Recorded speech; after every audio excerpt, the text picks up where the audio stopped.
All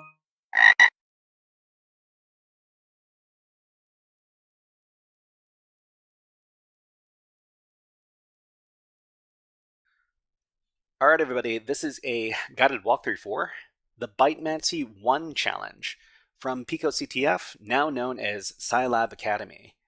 The description for the challenge says, can you conjure the right bytes? The program source code can be downloaded here. And let's see, additional details will be available after launching your challenge instance. So we can go ahead and launch the instance, which is going to start the challenge for us. So in the meantime, what we can do is we can download the program's source code from the link over here. So highlight the link, right click, select copy link, and then go over to your web shell. Inside the web shell,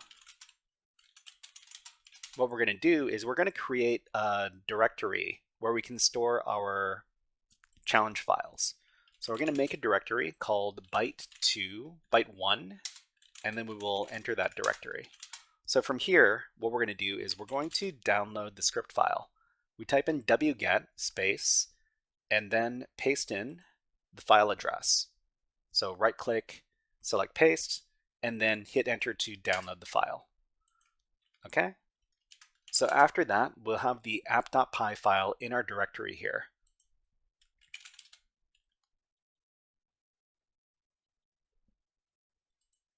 Just a second, everybody. So to anybody who wants to do this challenge themselves, here's the link. I don't know if I put it in chat before. I think I did. Okay, so we'll go back to the web shell. Nano space app.py to open up the script file in our Python editor. Okay, so very similar to the previous challenge. There's a message printed out over here. So send me ASCII decimal 101 1,751 times, side by side, no space. So this is essentially the same thing that we did in the previous challenge, but we're increasing the number of characters that we're sending. And we can see the same thing over here. If user input equals hex 65 times 1,751, then open flag.txt and read it. Otherwise, print out that wasn't it, I got something something. So what's actually going on here? We'll talk about it.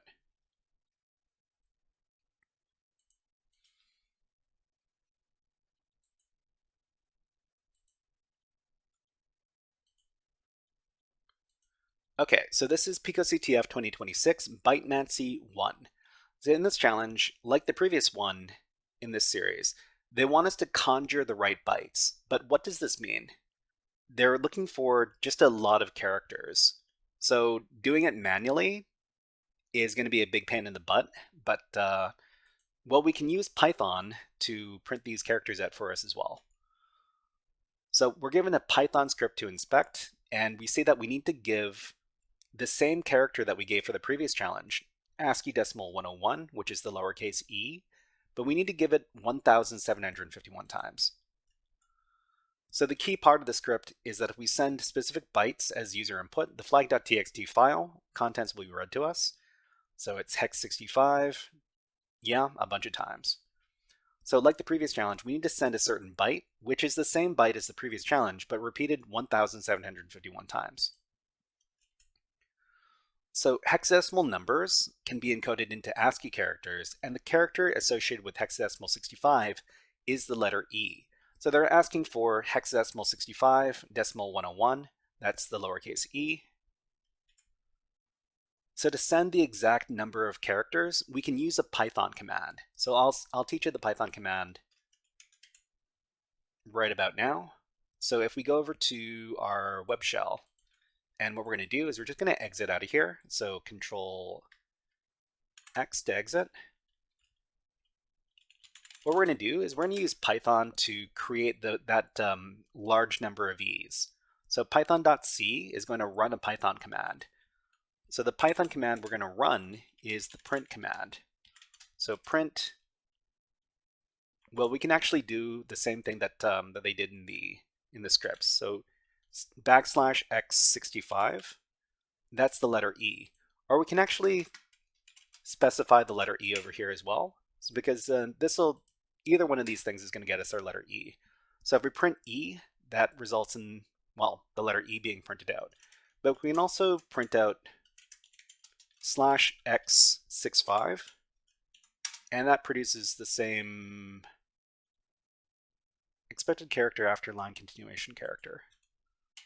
Okay. Can we put, okay, we need to put this between some quotes. So if we put that between some quotes, then we get the letter E as well. So what we need to do is we need to produce 1751.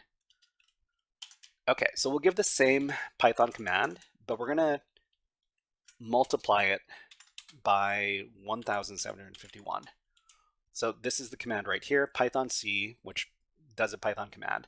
Print hex65, which is the lowercase letter E, 1751 times. Okay, and this produces the right amount of E's. So if we were to do this manually, we wouldn't want to do this because it's too many E's to count. What we're going to do is we're going to pipe this into the command to the server. So how do we do that? Let me demonstrate. So we're going to run the same command, space, and then the pipe character. So whatever we output from the Python command, we're going to pass as input to the second command, which is our netcat command. So over the challenge, we're given a netcat command that we can use to access the server. So highlight it, copy it, and then go over to the web shell. Paste in the command.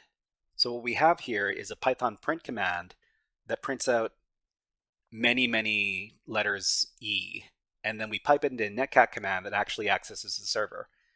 When we give this command, then we get our result. So picoCTF, how many E's?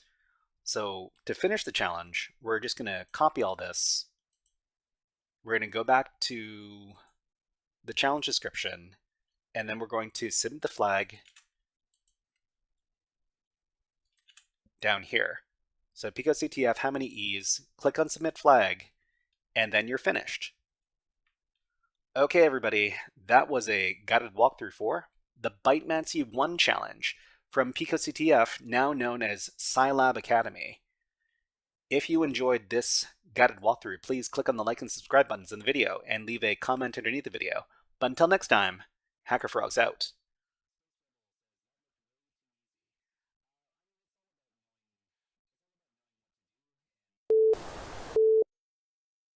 Hey there, HackerFrogs! Are you enjoying this workshop? Learning new concepts and skills? If so, there's a way you can support the channel, and it's totally free. Just click on the subscribe button below the video. Also, click on the like button. And if you have questions or comments on this workshop, please leave them below the video. Thanks for listening. And now, back to our scheduled programming.